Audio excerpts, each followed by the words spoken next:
S Chalavadi Narayana ಸ್ವಾಮಿ ಅವರೇ, ಇಲ್ಲಿಯವರೆಗೂ ಒಂದು ಸ್ವಲ್ಪ ಸೈಲೆಂಟ್ ಆಗಿ ಕೇಳಿದೆ, ಬಟ್ ಈಗ ಒಂದು ಸ್ವಲ್ಪ ವೈಲೆಂಟ್ ಆಗಿ ಕೇಳ್ತೀನಿ.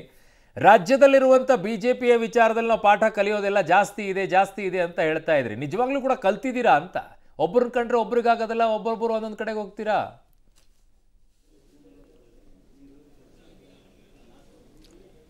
ಒಬ್ಬೊಬ್ರು ಒಂದೊಂದು ಕಡೆ ಹೋಗ್ಬೇಕು. ಯಾಕೆಂದ್ರೆ ಪಕ್ಷ ನಮಗೆ ಜವಾಬ್ದಾರಿಗಳನ್ನು ಕೊಟ್ಟಾಗ ಎಲ್ಲರೂ ಒಟ್ಟಿಗೆ ಒಂದೇ ಕಡೆ ಹೋಗಿ ಅಂತ ಹೇಳೋದಿಲ್ಲ. ಎತ್ತು ನೊಗ ಹೊರಬೇಕು ಅಂದ್ರೆ ಎತ್ತು ನೊಗ ಹೊರಬೇಕಂದ್ರೆ ಒಂದೇ ದಿಕ್ಕಿಗೆ ರೈತ ಚಾಟಿ ಬೀಸಿದಾಗ, ಕೇಂದ್ರದಲ್ಲಿರುವಂತವರೆಲ್ಲ ಚಾಟಿ ಬೀಸಿದಾಗ ನೀವು ನೊಗ ಹೊತ್ತವ್ರು ಒಂದೇ ಕಡೆಗೆ ಹೋಗ್ಬೇಕು. ನಾನೊಂದ್ ಕಡೆಗೆ ಹೋಗ್ತೀರಿ ಅಂದ್ರೆ ನೊಗ ಹೊತ್ಕೊಂಡು ಚಕಡಿ ಹೇಳ್ಕೊಂಡು ಹೋಗಕ್ ಆಗಲ್ಲ ಅಲ್ಲ.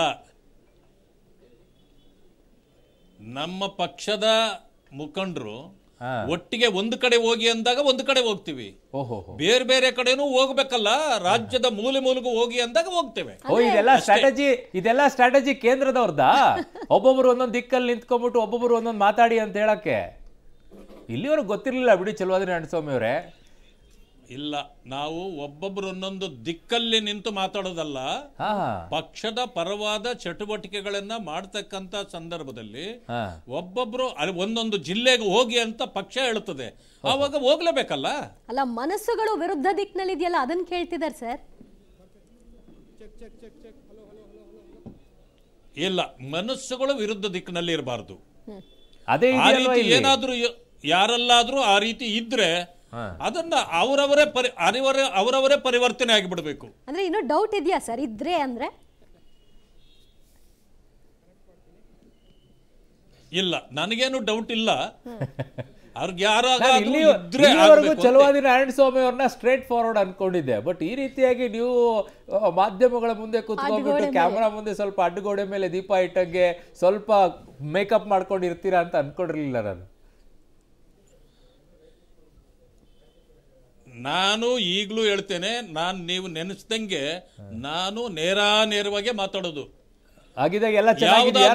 ಬಿಜೆಪಿ ಇಲ್ಲಿ ವಕ್ರವಾಗಿದೆ ಅಂತ ಹೇಳಿ ಬೇರೆ ರಾಜ್ಯದಲ್ಲಿರುವಂತ ಬಿಜೆಪಿಯ ರೀತಿಯಲ್ಲಿ ನಿಮ್ಮಲ್ಲಿ ಒಗ್ಗಟ್ಟಿದೆ ಅಂತ ನಾನು ಹೇಳಿದ್ನಾ? ಒಗ್ಗಟ್ಟು ಇನ್ನೂ ಆಗಬೇಕು. ಅಂದ್ರೆ ಒಗ್ಗಟ್ಟಿದೆ, ಇಲ್ಲ ಅಂತ ಹೇಳಲ್ಲ, ಆದ್ರೆ ಇನ್ನೂ ಒಗ್ಗಟ್ಟಾಗಬೇಕು ಅನ್ನೋದು. ಯಾರ್ಯಾರು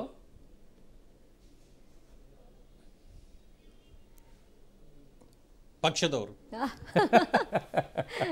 ಒಳ್ಳೆ ಮೈಗೆ ಎಣ್ಣೆ ಹಚ್ಕೊಂಡಿದ್ದೀರ ಇವತ್ತು. ಇರಿ, ವಾಪಸ್ ಬರ್ತೀನಿ. ಬಿಹಾರ ಗೆಲುವು ಚುನಾವಣಾ ಪಿತೂರಿ ಅಂತ ಅಖಿಲೇಶ್ ಯಾದವ್. ಇದು ಬಿಡಿ, ಎಲ್ಲಾರ್ದು ಕತೆ ಇದೆ. ಬಿಹಾರದಲ್ಲಿ SIR ಗೇಮ್ ನಡೆದಿದೆ ಅಂತಿದ್ದಾರೆ. ಸೋತ ಮೇಲೆ ಎಲ್ಲ ಇವೆ, ಇದು ಹೆಚ್ಚು ದಿನ ನಡೆಯಲ್ಲ ಅಂತಿದ್ದಾರೆ. ವೋಟ್ ಜಾಸ್ತಿ ಆದಾಗ ಯಾರ್ಯಾರು ಬಂದಿದ್ದಾರೆ ಇವ್ರನ್ನ ತೆಗಿಬೇಕು ಅಂತ ಹೇಳ್ತೀರಾ.